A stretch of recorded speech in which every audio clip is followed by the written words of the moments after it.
ready to go. All right, thank you. This is cause number PR 09838, the estate of Matthew Gill. I have announcements for the record, please. My name is Maureen Peltier, attorney in Lynham. Brad Elrod, I represent Knoxville and Elmville. Dana Williams, I represent Shalika Ellis. All right, thank you. So the court has two matters on today's docket. One is for the removal of the independent executor, and then there's a request for a third party, and there needs to be any declaration regarding the declaratory judgment that's going to be filed. Is that still something that needs to be taken care of? I don't believe so. I mean, with my last conversation with Mr. Elrod, in the prior hearing with the court on April the 27th, was that he agreed that the terms of the will condition on certain events happening that never occurred. And, I had the signature here on this. Right, I've got a copy of that order. Unfortunately, I can't sign that order because I wasn't involved at the hearing, so I'll need some either testimony today, so I can hear it and make a ruling. I'm not prepared to put on any testimony other than what we put on the last time. I'm not sure how we get there, but the will itself, terms of the will were not met, so I'll let Mr. Elrod talk about how the will forward. Who's gonna tell me about, who's gonna testify that? I need someone to testify. That the terms of the will were not met, why they were not met. Your Honor, could we do a Rule 11 if all three of us agreed on it? Yes. One and another hearing? Well, I'm gonna finish this hearing today, one way or the other. So, if there's some undisputed facts, my understanding from looking at the file was that, your client, I think Mr. Marcus Gill, if he was above the age of 18, well, I think if he was below the age of 18, the will provided for a trust for him, correct? Yes, sir. And then, and I can't remember now, that's when, at the death of his dad, is that right? Basically, the will was only, it basically only came into play is if they both died at the same time and they were under 18. That's correct. All right, so you give me, raise your right hand, I'll swear you in, and you can give me some facts, so I can rule it. Okay. Okay, do you solemnly swear that the testimony about to give in this cause will be the truth, the whole truth, and nothing but the truth, so help you God?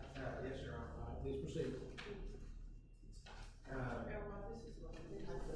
Yeah. Then that's she has the will. Your Honor, the will that was submitted, it basically only,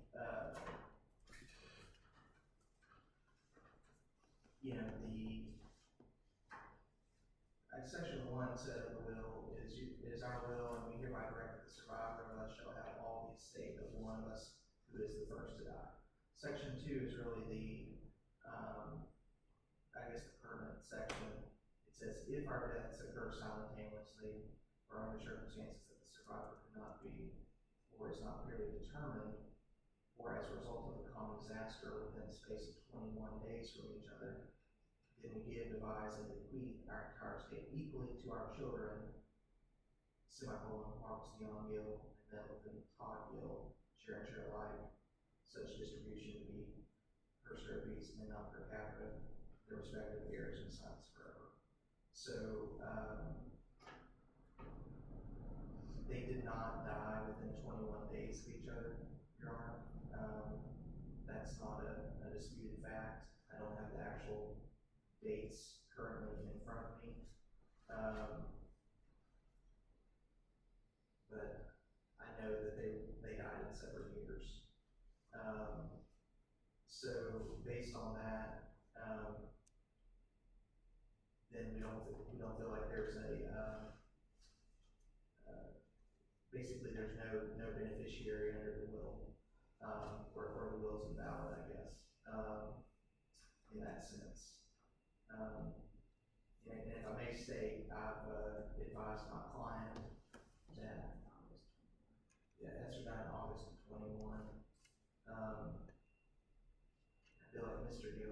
predeceased her by a period of time. And we're referring to the will that was, Filed with the court on January 28th of 2022. all right, and this is the will that's dated September the 10th, 1992. Yes, Your Honor. All right.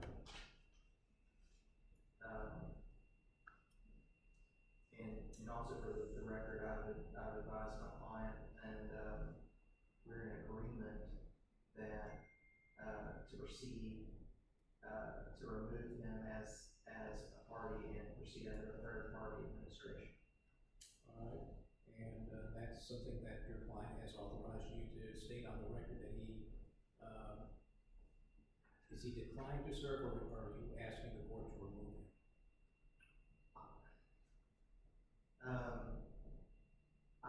We're in agreement with a third-party administrator. No, I understand that, so what I'm So trying to yes, figure out. we're in agreement for him to be removed. All right, so he has not declined to serve, but he's not, he doesn't want to continue to serve, and you're telling the court that we can simply remove him because that's your understanding of what your client wants. Correct, we just want to move forward. Okay, so he was appointed, and now, by agreement of the parties and your client, you're asking this court to order his removal. Yes, Your Honor. Yes, Your Honor. One other question the court has with respect to the proposed order. So the proposed order says that your client is to prepare an accounting.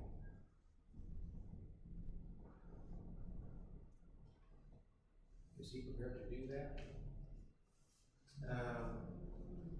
Yes, Your Honor, if the court orders him to do an accounting, we'll do an accounting. Well, typically, the court will order someone to do an accounting so the successor knows what the status of the estate is. Sure. So, this particular order talks about, doing the accounting within 30 days. Is that feasible? If we could have maybe 45, I think that would be sufficient. All right, any objection? No.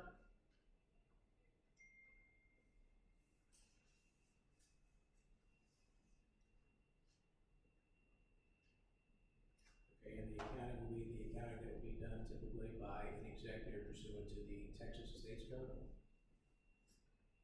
Yes, Your Honor. All right.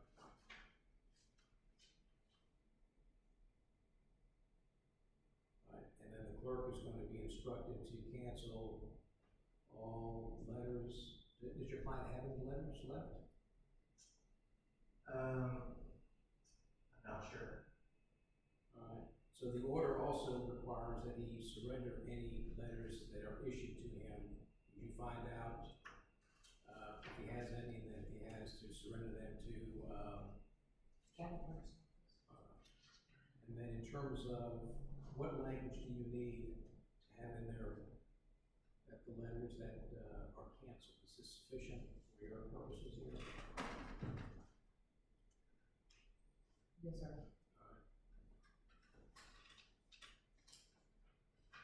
All right, and then it's my understanding that Miss Christy Hancock Jones, everyone's agreed to her serving as the dependent third-party administrator? My client agrees. We're in agreement as well. All right, so I need some testimony then as to the value of the estate, so I can set an appropriate bond. Who's gonna testify as to that?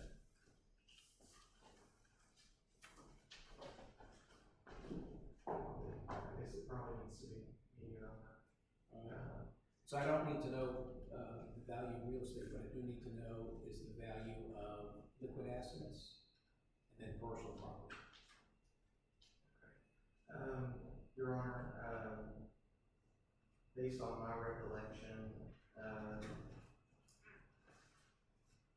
well, I may hold on, making that statement. All right.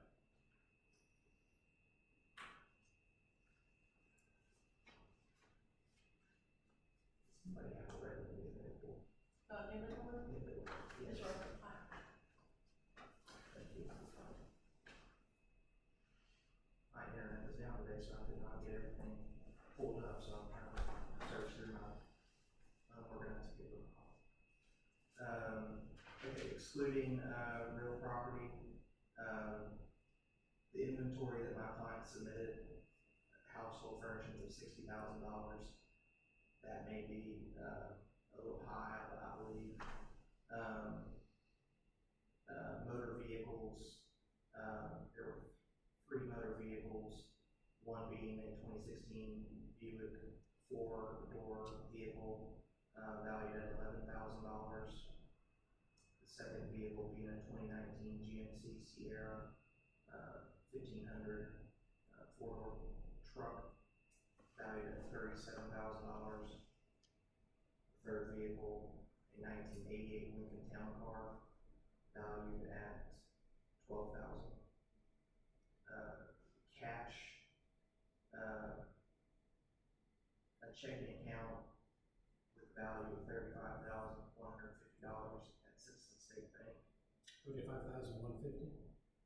Yes, Your Honor. A second checking account at the same institution, $2,857.13.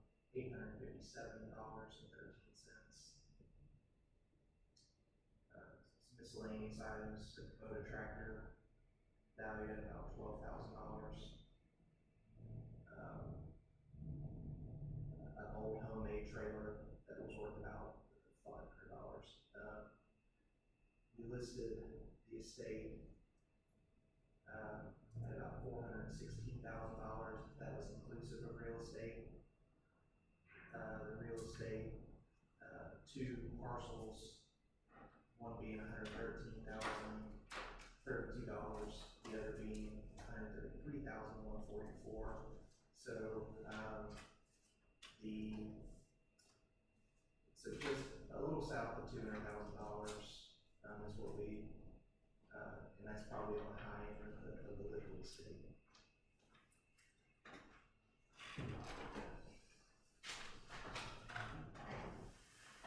And that inventory's been approved by the court?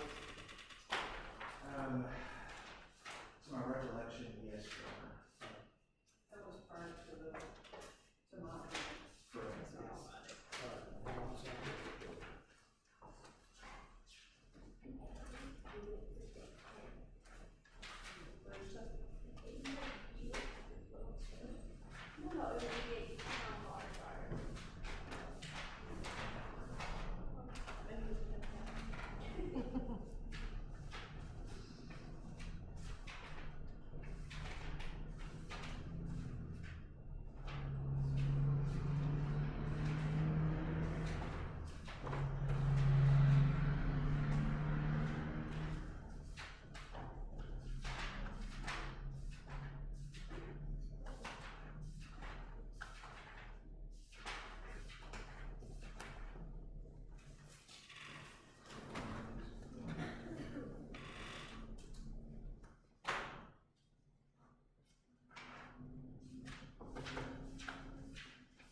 All right, Mr. Elbright, in terms of the 3 motor vehicles you described, who has possession of those? I think they're primarily at the residence, to my knowledge, which, is occupied by no people. Okay, when you say residence, are you talking about, which residence are you talking about? What's the address? Oh,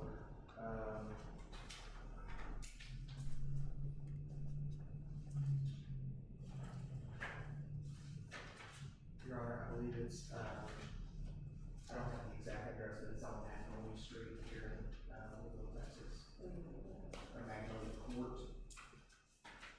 All right, and as far as you know, are those 3 vehicles all in running order?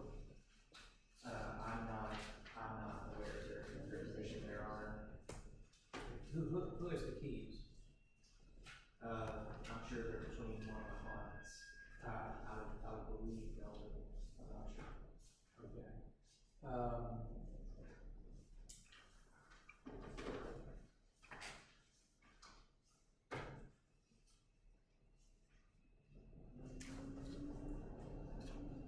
How soon can you get the keys to any property that belongs to the estate over to Miss Christine Hancock Jones?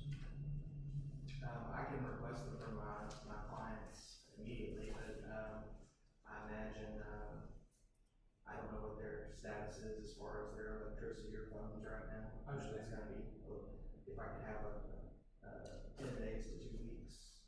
Okay, we'll give you 10 days on that. I need to tweak this order because I see the order combines preparing the accounting.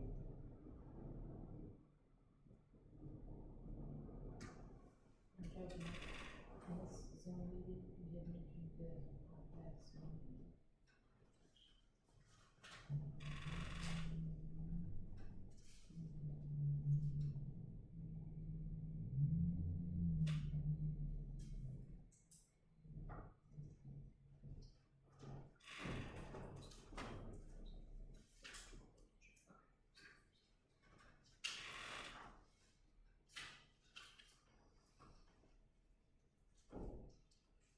And then the funds in the two bank accounts, are they still there? To my knowledge, Your Honor, I'm not aware if they've been, touched in any way. All right.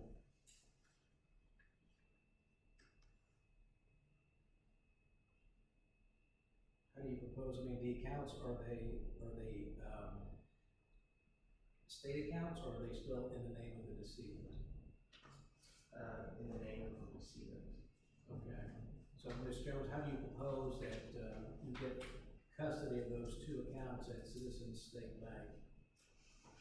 Typically with letters of, administration or successor administration, I usually don't have a problem just opening up, an estate account and transferring funds to it. All right.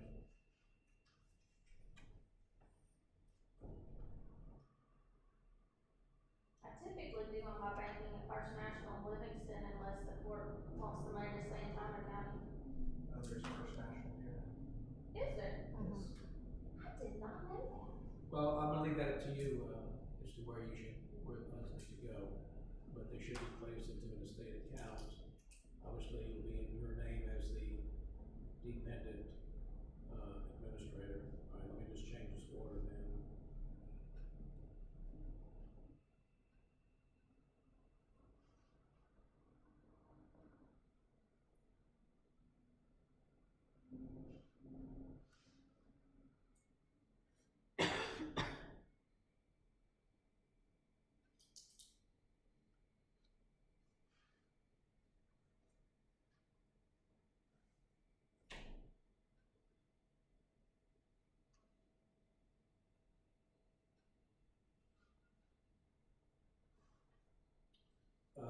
Mr. Elrod, do you want your client to deliver the keys to you and then you have them delivered to Ms. Hancock Jones, or you want your client to deliver it directly to her? Probably easier for him to deliver it to me. Okay.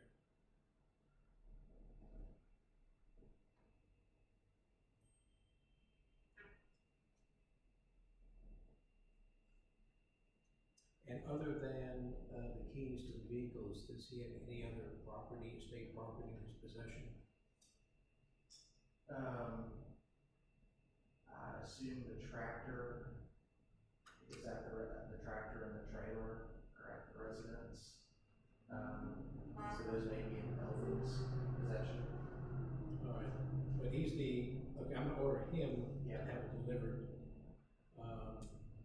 So how do you want the vehicles delivered to you? I can pick them up and they can drop them off in Livingston, or I can get them from Mr. Elrod's office, whichever's convenient. I do have, the capability of moving a tractor as long as it runs.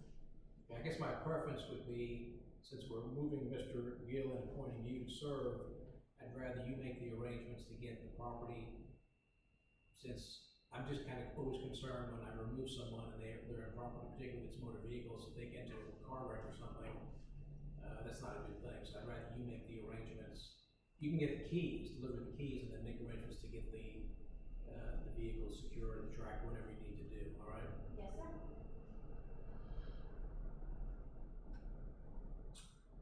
I was looking at some notes from my client.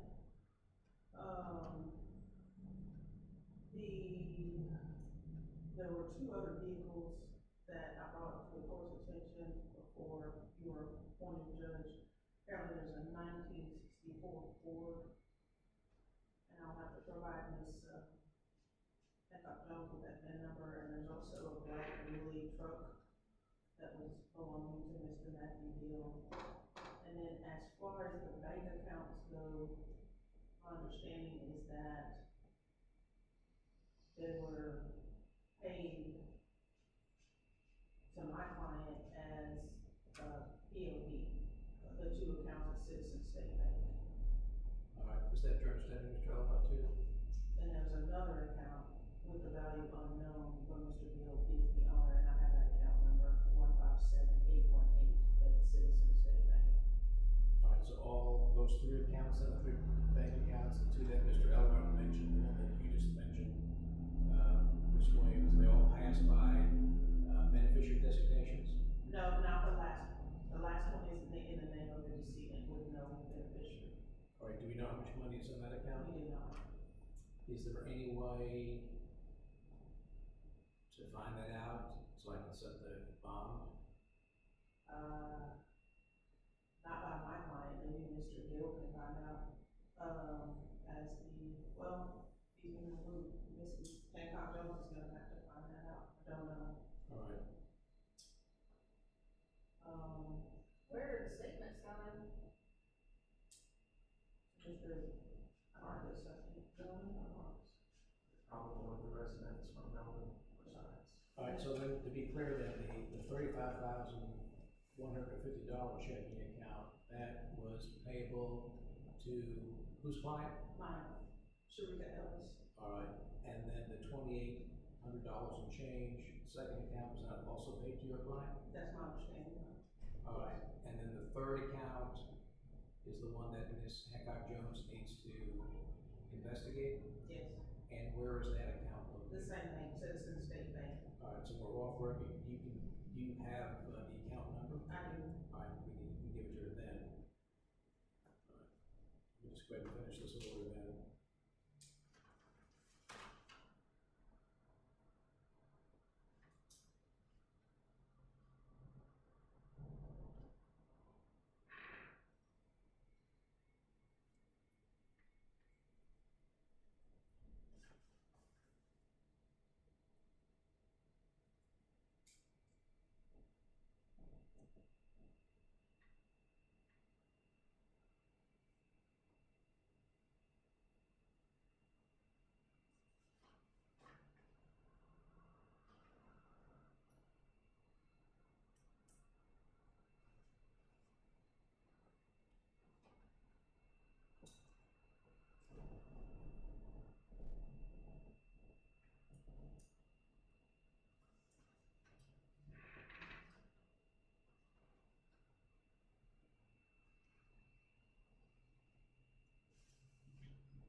Before I can open up a bank account for the estate, I'll have to get EIN number. Do you know if there's already an EIN number for the estate? I don't believe there is. IRS starts getting weird when we ask for two.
Bill is still gonna do an accounting, but he is to, deliver all keys to any motor vehicles belonging to the estate to his attorney Brad Elrod on or before 5 p.m. July 19, 2024.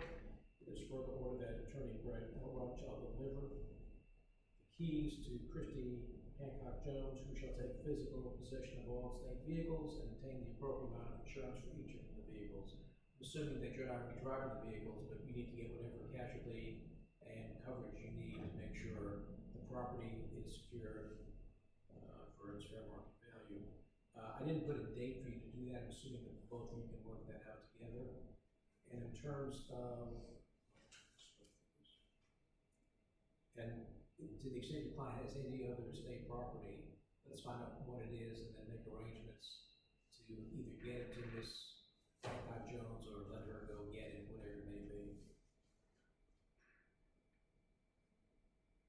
If there's any jewelry or antiques or anything, just let me know. I have a safe that I keep estate Okay. jewelry and guns in.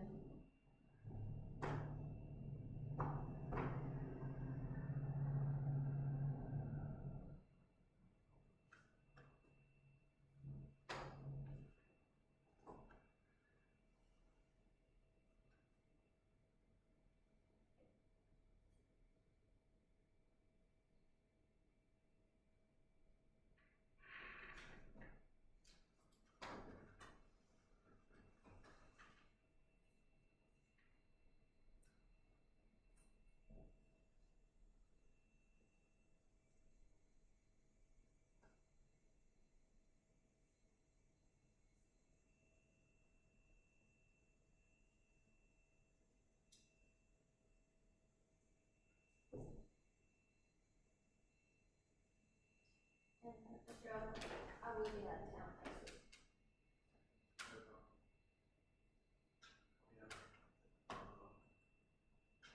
We're taking a cruise to Costa Rica. But you know, there's no such thing as a vacation for kids. It's just parenting somewhere else.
If y'all would approach the bench, I just want you to take a look at this. I'm sorry, it's a little handwritten, but I'll do the best I can here. Ms. Hancock, I'm take a look and see if this all makes sense to you, and if it does, I'll sign off on it.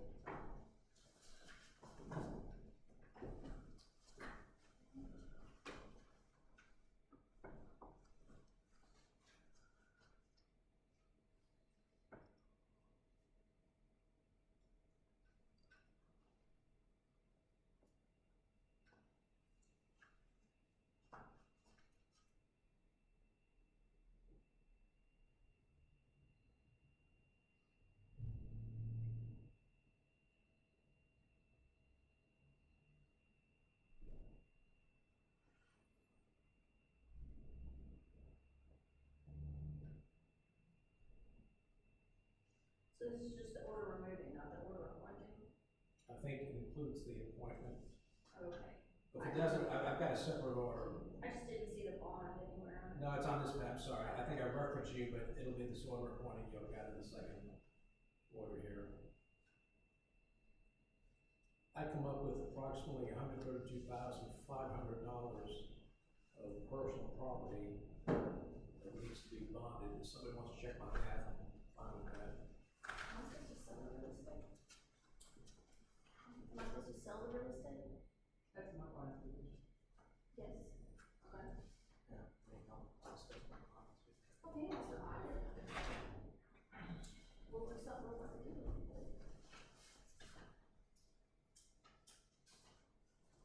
He wants to buy it, cut out realtor fees. Is it understandable? Yes, sir. Everyone agree with it? Sure. Go ahead and sign it now. What I'm gonna do, once he signs it, I'll toss him it run across the hall, 2 copies now, but I'll also email you a copy, so you'll have a hard copy and an email copy. Then I'll address the second order here in a second.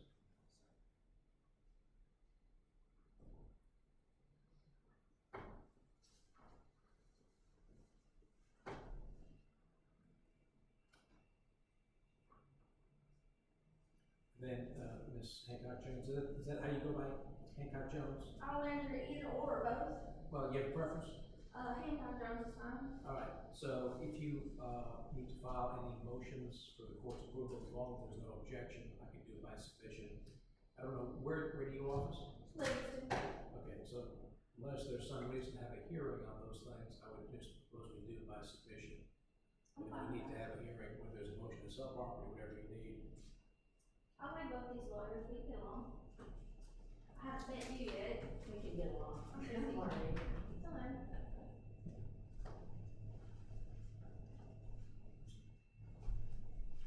All right, so what I come up with in terms of, personal property is not counting that one big account that I need you to check on for me, is $132,500.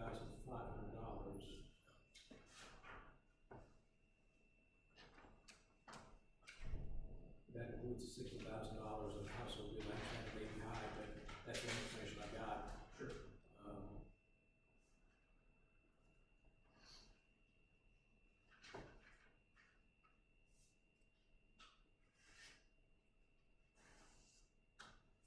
So that's what comes with your cost beneficiary, right?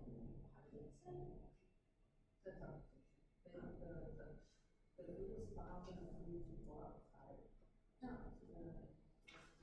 I'm gonna set the bond at $160,000, we always bond for a little more than the value, 20% more. Now, I see another blank space in this, second order regarding the length of time the appointment is to continue. I mean, this is not gonna be contested, right? Do I need to even have that paragraph in there? The last one we did, when Judge Stone was doing it for 6 months, we kept having to re-up it, so it's probably easier just not to. Yeah, the only time that has to be cut off is if there's a, contest. There's no contest here, right? Not to the airship, no.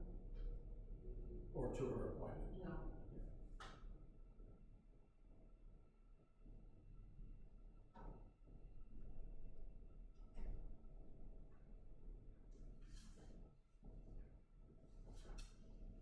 All right, let me just swear you in for the formality, Ms. Hancock Jones. You solemnly swear that the testimony about giving this court is the truth, the whole truth, and nothing but the truth, so help you God? I do. All right, I'm gonna ask you a few questions. Alright. You've served as a fiduciary in the past, correct? Yes, Your Honor. And are you qualified and not disqualified from serving as the successor dependent administrator in this case? I have no disqualifications. All right, very good. Just give me a little information about you. When did you get out of law school? I graduated in the fall of 2008. All right, and where'd you go to law school? It's Texas Wesleyan, now it's Texas A&M. All right, very good. Any questions for the witness? No. All right, very good. Court finds you suitable and qualified. Court's going to appoint you to serve. Your appointment is conditioned upon filing your oath and putting up a corporate bond in the amount of $160,000.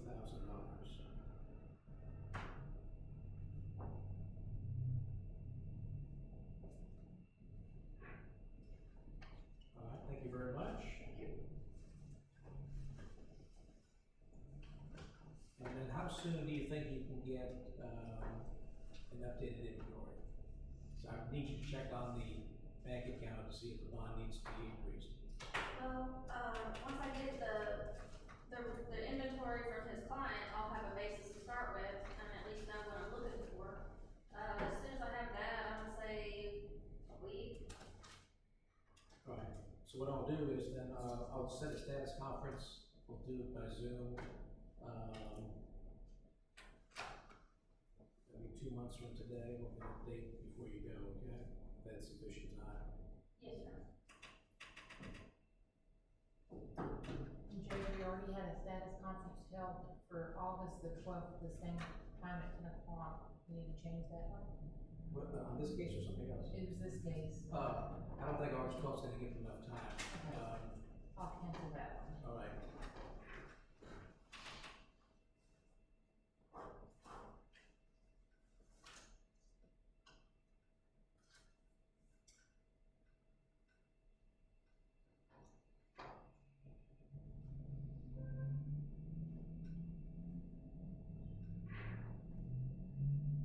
Why don't we do this, a month from today is the September 11th, why don't we do it September 30th, does that work with the calendars?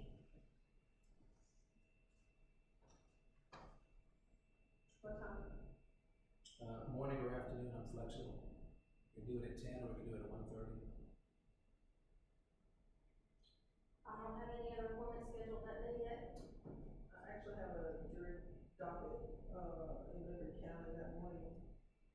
Don't believe it's gonna be reached, but, You wanna pick another day or another or the afternoon? I could do it October the, I could do it the following week, October, what, you have four on Tuesdays, right? Which Tuesday are we talking about? October first. Yeah. I'm open that day. That's fine with me. all right. In the morning, Oh, anytime. Doesn't matter. what do you, any preference? If we're gonna do Zoom, 10? All right, 10 a.m. First, we'll send out an order, so you'll have it. And then the status conference. Yes, ma'am. Primarily to find out, that bank account and whether I need to change the bond or not.